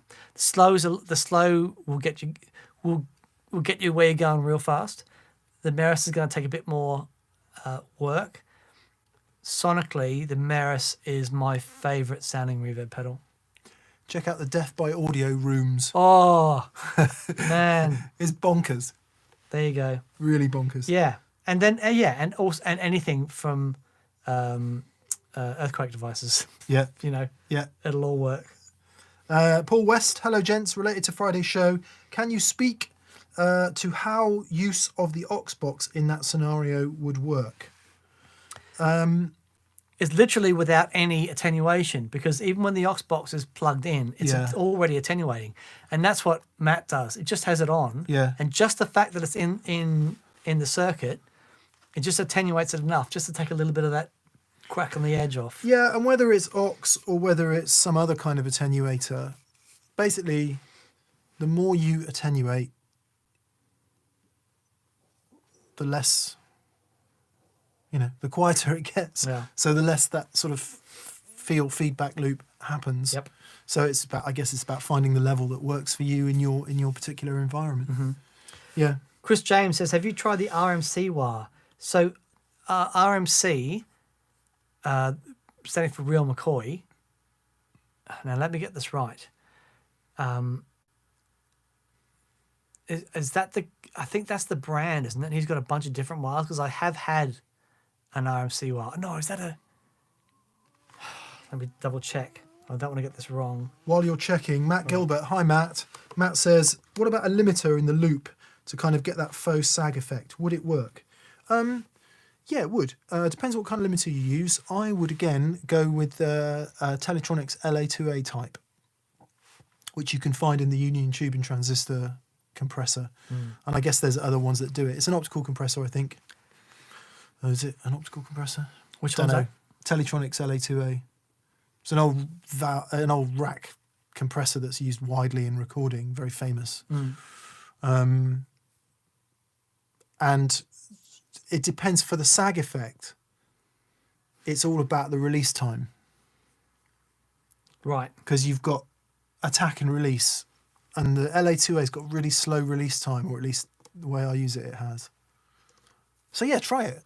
I mean, it's a limiting amplifier, that's what it's called. Yeah. It's a compressor. So yeah, RMC, so Real McCoy, Jeffrey Tees makes those wahs, and I had the picture wah, which was wonderful, but he does a bunch of different wahs. Yeah, they're all amazing. Okay. Marcus Furtado. What's the real difference between ribbon mics and others? Is it really necessary? That's one for Google, Marcos. Yes, they are entirely different in the way that the microphone picks up sound and transduces it. Is that what a microphone does? Yeah, transducer. Yeah, entirely different in the way that it works compared to either a dynamic microphone with a diaphragm on the front, or a condenser microphone with two diaphragms back to back. Might be, depending on what kind of mic it is. Yeah, it's a fundamentally different way of capturing the sound. Is it necessary? Depends what you want. Yeah, We like them. we really like them. They're great. Yeah. TV Pat OD, keep on keeping on, boys. Love everything you do. Thank you, TV Pat. That's very kind. Wow. Aaron Singh. Aaron. Evening, chaps, and thank you for your generosity, Aaron. I've got to do a quarantine band video. In typical lead guitarist style, I'm going OTT, good for you, and want to run a wet, dry, wet with my V140, 2-Rock CRS, and V35 copper. Yes. I've got two outputs from the G2. Do I put an AB Baby on one of the outputs? What you want is a humdinger, really. If you want to go wet, dry, wet, you're not humdinger in one of the loops. I mean, you can use the ABY, can't you? Yeah. AB Baby will do the same job, but a humdinger in one of the loops, so you can split off like after your gain stages, and then you'll have your stereo effects after that. So the center amplifier, your dry amp, will just have the gain, and the wet will have your stereo reverbs and stuff. And it's a glorious, it's an amazing glorious sound. thing. So, for example, if you've got 3 overdrive pedals in loops 1, 2, and 3, put your humdinger in loop 4, and you can put it in there with another pedal if you want. Out of the humdinger, go to your dry amp. Back from the humdinger, the other output, back into loop 4. We're in, aren't we? Off through all your other stuff. wet dry to your through your stereo effects. Wet. Sorry. Yep, and that comes out of Apples 1 and 2. Apple Yeah. 1 is your earth, everything else is isolated. Bob's your uncle. Lucas Bailey says, any thoughts on the Keeley Electronics Oxblood? Yeah, I've actually got that at the office, and it's great. Whenever we've used it, it's really good. I mean, you know, he doesn't make rubbish. He knows what he's doing. It's Cloney, isn't it? The Oxblood. Yeah. Yeah. Yeah, but it's like a bit more gain in it. I think. Yeah, I can remember really liking it. Yeah, it's really, really good.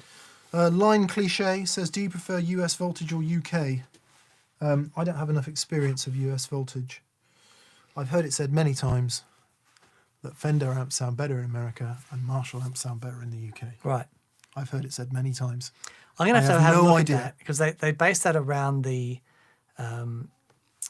frequency of the voltage. So there's 50 hertz and 60 hertz. And that's my stomach, by the way. Is it? I thought it was something flying and buzzing. No, it's my stomach. It's nice. weird.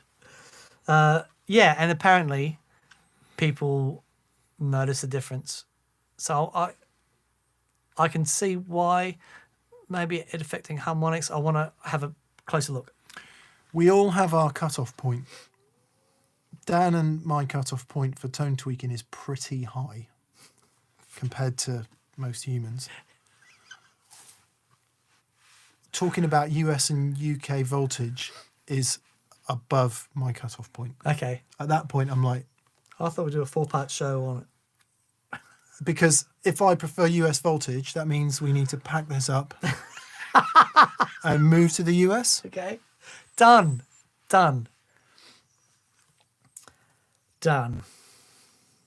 We go moving next to Tom Bookerback. Hey, Tom, it's us again. Can you just show us that thing? I used to be out there watering the garden every day, just waiting for him to pop up. Like, hey, Tom! By the way, what's this thing you... Ben Keane, is the Boogie Cali Tweed worth the extra grand over the V40 Deluxe, and where does the Super Duchess sit in that? Oh, that's really hard. So V40D and Super Duchess, let's deal with that. If you want big, clean, loud, headroom, John Mayer, V140D. Yep. If you want it a bit chewier, crunchier, easier access to some of those, not just vintagey clean tones, but some actually pretty good British 60s overdrive too, V40D. It's got way less headroom, Right. and it is much more, I'm going to say, fun to play for Okay. those low and mid-gain sounds at sensible volume. So that's the difference between the 140D and the 40D. The Cali Tweed is a different thing altogether. Right. It really is. The V140D and the V40D are, I would say, pretty well behaved amps. They're nice and easy to play, pretty direct sounding. Coming from my background of mostly blackface type amps, they feel completely at home to me. The Cali Tweed is urgent, hairy, bright. I think the show Brash. that you did on it is go and check that. If you've got any questions about the Cali, Mick did a show on that amplifier. Yeah, Go it's and a have different look at thing. It is a different thing. Is it But worth the extra grand? Okay, Ben, you've kindly given us some money in pounds, so I'm going to say you're in the UK. The difference in price is entirely down to import distributor. They're built to a very similar standard using very similar components. Yeah, you're talking about buying an American amp in the UK with all the extra annoyance that puts on the price, not to mention a pretty awful exchange rate over the last few years. So is it, at cold light of day, is it worth the extra? I don't know how you even measure that. If you like the sound of it and it makes you play in your fully inspired artistic manner, then yes, it's worth it. Cold light of day, and but it's only worth it if you can afford it. Yeah. Yeah. No, I don't know about that. I spent my whole life not being able to afford gear that was really worth it. Sure. Yeah, that's a good point. Yeah. Good question though, Ben. Thanks for very that. good question. Chris James, what's your go-to slide electric guitar in open tuning? Solid, semi-hollow, hollow? pickups. Similarly, what's your favourite electric to use for slide in standard tuning? I don't play slide. I can't play slide for toffee. You're quite good at it, actually. Yours is the Supro, isn't it? Yeah, the Supro. Anything that you can jack the action up a bit. Yeah. And for me, it's less about anything tonally, and it's all about what it looks like. You know, if you're gonna play rock, you need one of those. Yeah, you do. I'm pointing at a Marshall half stack. Yeah, you do. But you know, it's about the aesthetic, isn't it? As much as anything. And some beaten up old like Supro, Harmony, Silverline. That to me is slide guitar. But then you watch Raikuda or Joey Landreth, and so yeah, I don't know. I'm talking rubbish. Don't play enough to have an answer. Right. But I do like, but the sound you get slide with the Supro sounds lovely. Sounds good, yeah. And I do have a wood body resonator at home, which is a very satisfying thing to play. Bad slide Gabriel on. Rodriguez says, how much to spill the beans on the trem pedal you teased about? More than that. Yes. Yeah. But thank you, Gabriel. That's very kind.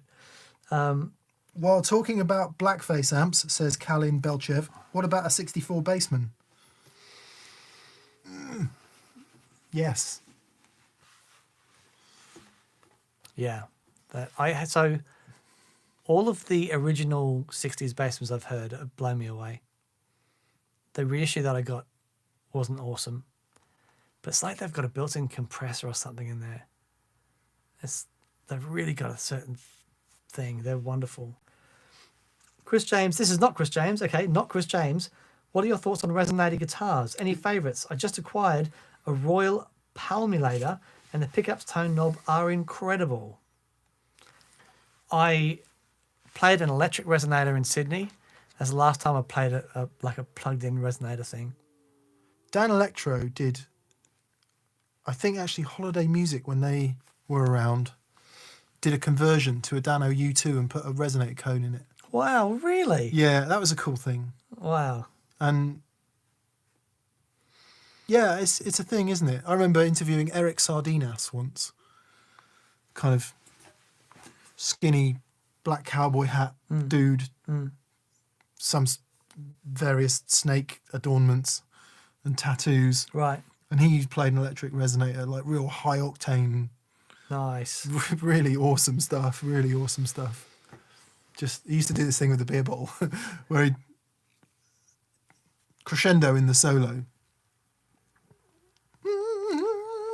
He'd be shaking the bottle all the way up, and then of course when he gets to the crescendo, lets his thumb off the top of the beer bottle. That's really good. Yeah, it was good. It was good. That's really good. Yeah. Thank you, Jim Collinson. Thanks, mate. That's very kind. Hall of Cannons.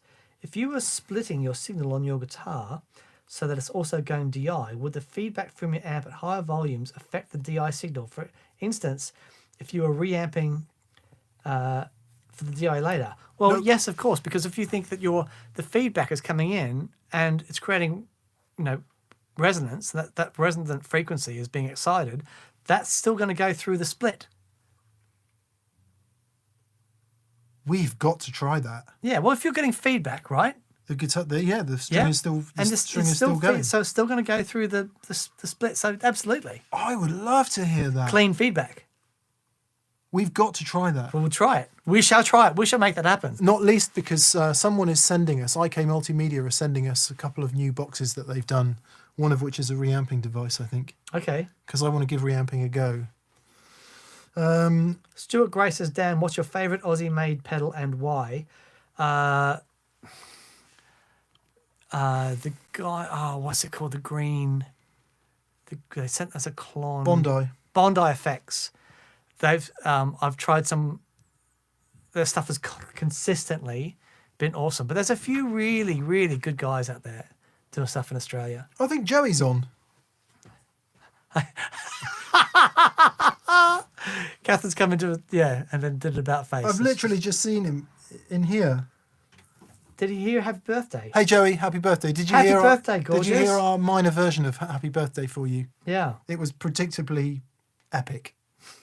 Predictably epic. That pedal show, predictably epic. That's awesome. Where is he? I can't see him. DCK Strat 90 says, "What is it about Tom Bukovac that has us all so infatuated?" Oh, because he's just an absolute legend. He's a flow of artistic inspiration and delivery. Yeah. And With he's no a daddy-o. filter. He's, when you hear him, there's this thing about Tom that he said, someone asked him a question on one of the chats. He says, how would you feel about going to play, who would make you nervous to sit down and play with? And he goes, I'm not nervous to play with anyone. He says, I'm happy to hang with anyone. He says, I'm not arrogant. He said, I'm really confident. Yeah. He said, and there's a difference. And Yeah. I love that because he's not arrogant. But when you hear him play, it's like he just knows intrinsically how to get that sound that he hears out. And it's beautiful. And watching a man with that confidence to be able to do that is so lovely. It's just great. And it's just, it's like having a chat with a friend when he sits down with his is it Old Rock, the beer that he has? Rolling Rock. Rolling Rock. And it's like, it's just really cool. Wonderful, wonderful guitar player. Let's see then. I saw Eric Sardinas do that gig when he supported Steve Vai. Yeah, I think it was at a guitar show that I saw him first. Wow. Says Kevin. Kyle Milbrandt says, have you ever tried using something with crazy headroom like Macintosh, e.g. Jerry Garcia? No, I haven't. No. The High Watt is the craziest headroom amp that we have, or the Two Rock Silver Sterling Signature, I think, is the amp I've played with the most headroom I've ever experienced. Right. But apart from that, no. It's kind of interesting. I think there's some chat going on here. Bartholomew Barnes says, there he is. Sorry, Joey, have not heard you yet. Are you good? Guess my old ass will have to googly moogly. Please do, Bartholomew, please do. And get ready. Yeah. Don Retberg. Hi, Don. I'd be really interested to hear your take on Mule Resophonic guitars, both resonators and the Mule casters. Have you ever played them? Yes, I played Joey's and I played Ariel's. And a bit like, they're not the same as, but a bit like with Trussark guitars, you look at a guitar with a metal body and you're like, that's going to sound like an Us. Yep. And it doesn't. It sounds really cool. What? That was French for bottom down. I know. I know. Dermot Gillespie says, this is not a question. Just think you guys are legends. Thanks, Thanks, mate. that's very kind. We're not, but thank you. Someone asked if I'm still doing BJJ. Obviously, I'm not at the moment because the club is shut. But I do have a personal trainer I'm doing online stuff with during the week, trying to keep so I don't go in there that I've completely lost everything. But I might have to sign up to sumo instead of BJJ when I go back in.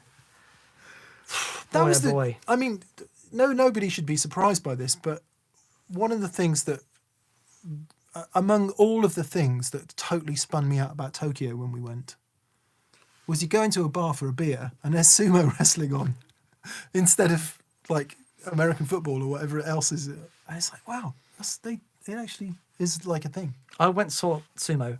Did you? Yeah, first time I went to Japan. It was just awesome. I just think if they lost a bit of weight, they'd be able to punch each other much better. They just Move around a bit more. You get a sumo guy running at you, and it's gonna. If you've seen those cartoons where you just get those human imprints on the wall, that's what happens with it. They're amazing. They're absolutely amazing and really fit. Oh, don't give me that. No, you go and watch any sumo documentary and you see how they train. It's unbelievable. It's crazy. Okay. Crazy. Jolly Willard. Hello, Jolly, and thank you. Since watching TPS, I can hear flanges, phasers, big muffs, and fuzz faces in the music. Have you guys got a story about someone with an uncanny knack for naming the pedal on the song? Paul Stacey is crazy. Dog ears. Yeah, unreal. Yeah. Tell you what pedal it is, the guitars, the amps that we used. Amazing. He can take it. Just because he's recorded so much of that music. So there's a difference between being in the room and playing it or sat down listening to it. And so, yeah, he'll tell you what compressor was used, the mics on the amps, just, yeah, it's amazing. Josh Casper, have either of you used the Digitech Freakout that can artificially induce feedback at any volume? Wondering if this would work for an apartment dweller. Yeah, I remember when it came out and we saw Ford, what's his name, playing it with his 335. And it's one of those things that if you put a bit of time in and you don't overuse it, it's really cool. Yeah. Really, really cool, actually. Obviously, when you first get it, a bit like when you get any pedal, you're totally overusing it all the time and it sounds entirely unnatural. Of course. But I was really impressed with that, actually. Of all the artificial feedback devices I've tried, which are about 2, it was easily the best. My first distortion pedal was the distortion feedbacker. Oh, okay. And Was that Dodd? DOD? No, Boss. Oh, was it? Boss distortion feedback. Not BF2. Anyway, distortion feedbacker. And you'd play a note and then you'd press and hold the pedal and it would start going to feedback. That was awesome. That was great. Chris James says, have you ever tried playing with your teeth? What is your tooth preference? Incisor, canine? How do you manage the drool? I have done teeth stuff before.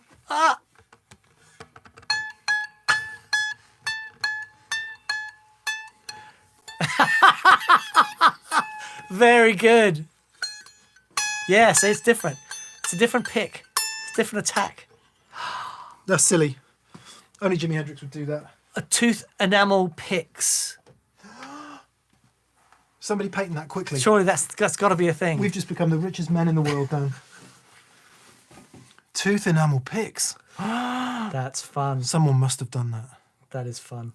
Yeah, that's very silly. Who would do that? Apart from Right. Jimi Hendrix. Nearly 7:15. Okay. How we doing? Right, come on then. I haven't seen Joey. Joey, quickly post something because I can't find you. I think he started watching it and gone, God, I don't want to be around here. I'm off. Ford Thurston, thank you, BV, for that. Ford is an amazing guitar player. My goodness me, is an amazing guitar player. Unreal. Right. What have we got? What have we missed? What have we missed? What have we missed?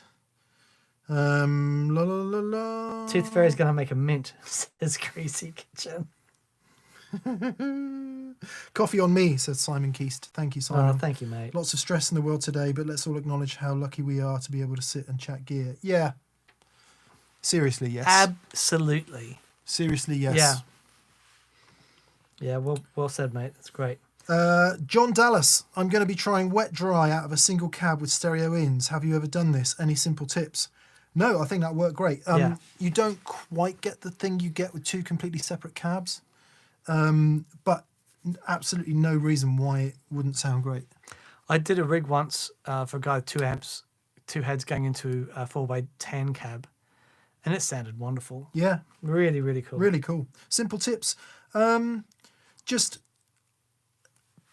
experiment with the level of the wet and the dry. I mean, it sounds oversimplistic to state that, but you might find that it's too wet or too dry or too dry or too wet. So don't be afraid. What I'm actually saying is, don't be afraid if one of them seems to be louder than the other. Sure. You don't necessarily have to balance them at the same volume, is what I'm saying. Chris Groom says, thank you, Chris. He says, hi, Mick. Hi, Dan. Do you buy into the old argument of vintage guitars and gear versus new? PRS made a comment that vintage guitars were new when they came out, so it's not necessarily the age of the guitar. Mick, your fuzz is looking better. Thanks. Yep. So, okay, here's what I'll say about that. When I bought Red new, Red has always sounded amazing, but it was a dog when I got it. The lacquer hadn't cured. It was just. But if I had been able to afford it at the time, I would have got rid of it immediately and grabbed a different guitar. However, I couldn't. So I've done probably over 2,000 gigs with that guitar, and now that guitar is extraordinary, and it feels amazing, and it's come into its own. And sometimes guitars need to be played for that to happen. I don't think. Well, I should, and there's more to it than that. Or part of the aging process, it does something to the wood, to the lacquer, to the magnets and the pickups, all that stuff.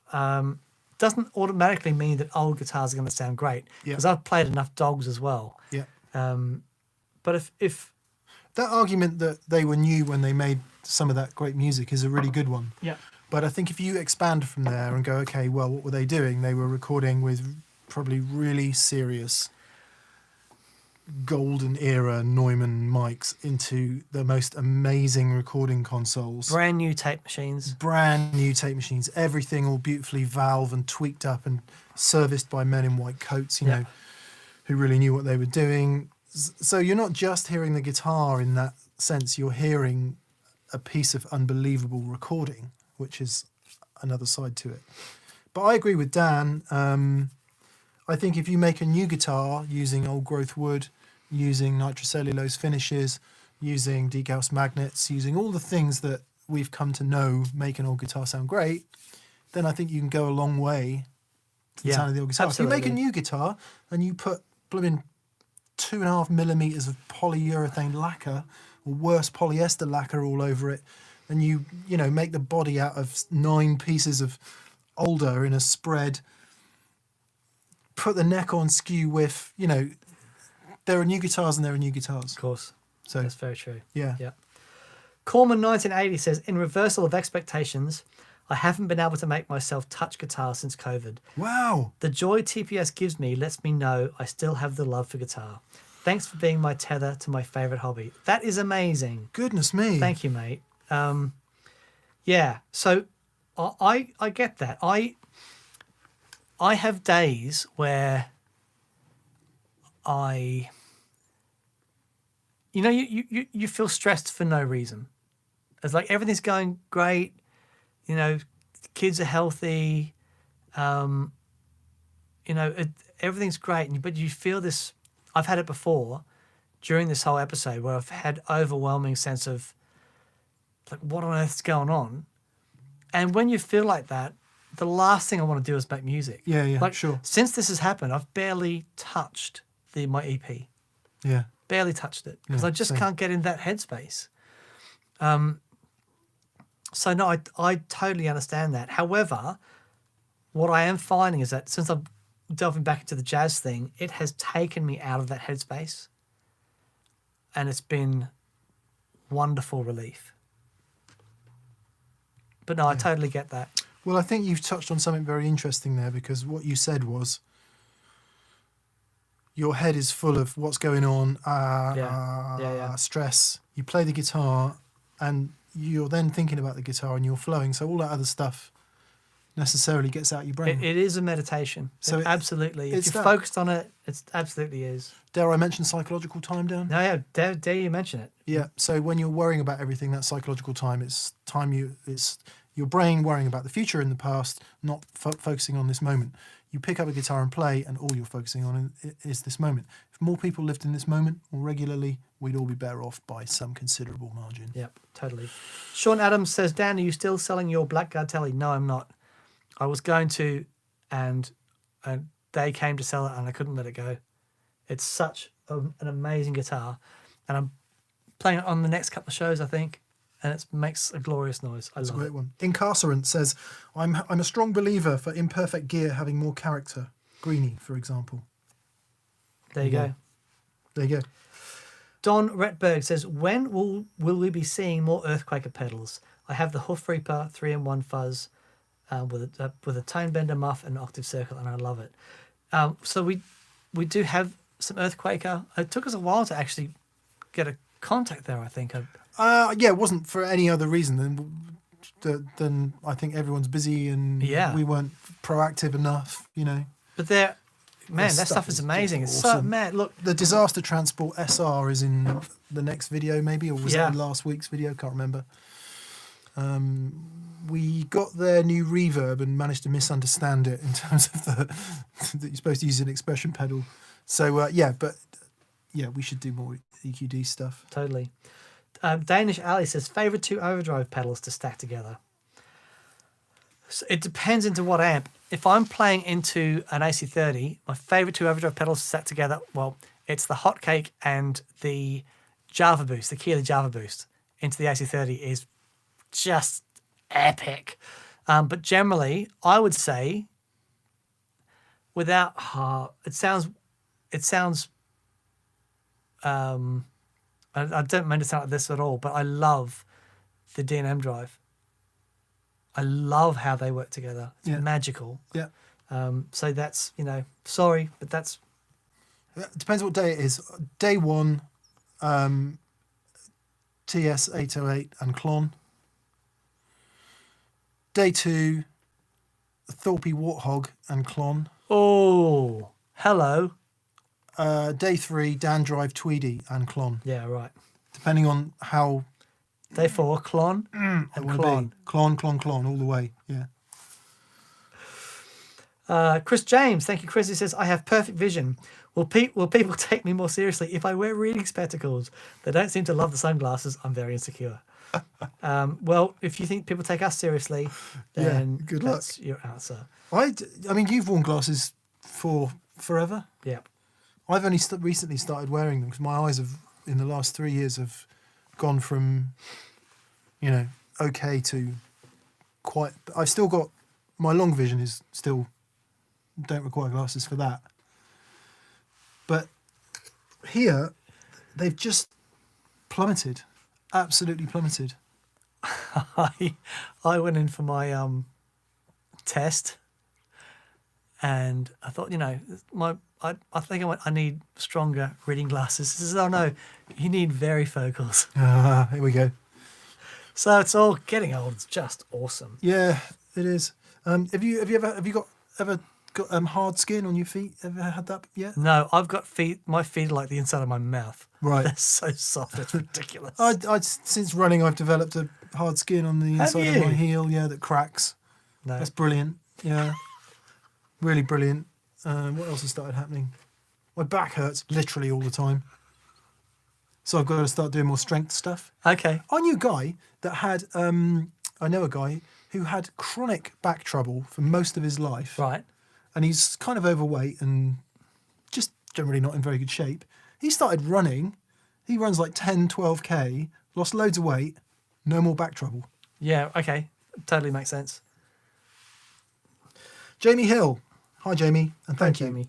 Been wiring up a hybrid acoustic electric pedal board in lockdown. Nice. And advice from Joe at the gig rig. Dan, your power solution really is genius. Considered me chuffed. Thanks. It sounds incredible. Oh, thank you, Jamie. Oh, that's very kind. And Joe's a legend. He's great. John Dallas. I'm in a two-piece band, and along with playing wet dry, I split my signal in a third way, octave shifting down into a bass amp. Nice. Opposite of Royal Blood and same as 68. Not enough people talk about it. My friend there's Phil a show. Millard There's a show. did this. Let's try and do that. Yeah. One-man band, as in, Please, can I play drums for that episode? Yes! Yes, you can! I can be Meg shite.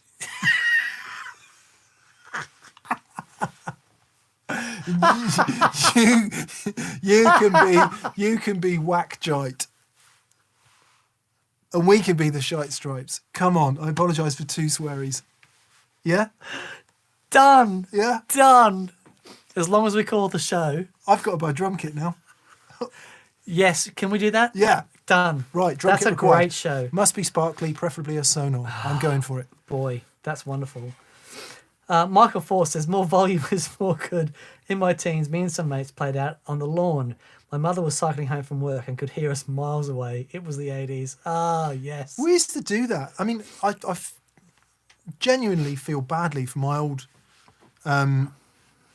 next door neighbour, who I think was a bit kind of after the war. Right. He'd seen some pretty bad stuff. And there's us hitting a flipping drum kit in the sitting room right next to his house every Sunday. We're like, come on, it's just music. And he's like... I remember, so we used to have rehearsals at the singer's house, Doll. And he had this beautiful house out in the country, had horses and stuff. And we would spend weekends down there. Every weekend, we'd go down there on the Friday, come back Saturday. And we were so loud during the day. And I just remember his poor parents Yeah. trying to have weekends. Yeah. But they were amazing, just letting us do that. But we would proper Proper loud. Yeah. We used to do it at my friend Paul Stevenson's house. Right. Victor Gigea in Switzerland by the looks of things. You guys still looking for a Pro Junior? Yes, we are, and we will get round to buying one. Would love to see your thoughts on it, as it's my main amp and I love it. I love it too. I love it much more than the Blues Junior, I'm sorry to say. Yep. Mick, do you still have the old Strat? I do. I should bring it in. We're filming on Wednesday, so I'll bring it in and play it some more. I'm so happy with Blue again. Really bonded with Blue. It's sounding absolutely sensational. Yeah, I part of me doesn't want to play the old one again because I don't want to be reminded how amazing it is. Andrew McCusker says, "Hi Mick, hi Dan. Thanks for all the info and inspiration, guys. I've only bought one piece of gear, Thorpe FX the Dane. Oh, nice. Sight unseen, after many reviews, including yours. Phenomenal work." Oh, thank you, Andrew. That's really kind. And that's a great stacking pedal too. That's such a great sounding pedal. That's, to me, the Dane is a bit like D&M Drive, but less gain. Yeah, and it stacks. Yeah, it's so beautifully. Yeah, it's amazing. It's a really great pedal, that. Yeah. Yeah. Right, we should... Right, 7:30. Think about it, Dan. Thank you very much to BV Ninja for... Yeah, thank you, BV. You absolute superstar legend. Moderating, as always. Thank you for keeping everybody happy. Apologies to anyone we've missed. These things are getting more and more and more popular, and it's very hard to stay on top of it. So thank you so much for being with us and putting up with all of that. We look forward every Monday to coming out and hanging out with you guys. It's really great, and and we hope you're all awesome and well and keeping safe. Sending you guys lots of love, and girls and whoever else is out there. Thank you for tuning in. There's a new vlog up tomorrow, and we're talking about my 5 favorite pedal hacks, tips and tricks and stuff. And then show on Friday. Awesome. Yes, thank you for being with us. I want to say thank you to Luna Stablos, who says lower back plane is probably to do with hip flexor problems rather than back muscles due to a lack of core strength and being in a seated position too much. Check. Anterior pelvic tilt, terrible. Thank you for that. It's reminded me I need to do some strength work. Very good. I did buy a better chair to sit in, that's helped, but here we are. Right. Thank you, everybody. Yep, thanks everyone. Stay safe, and we'll see you tomorrow, see you Friday, and then we'll see you all again on Monday. Cheers, guys. Happy birthday, Joey Landry. Yeah, happy birthday.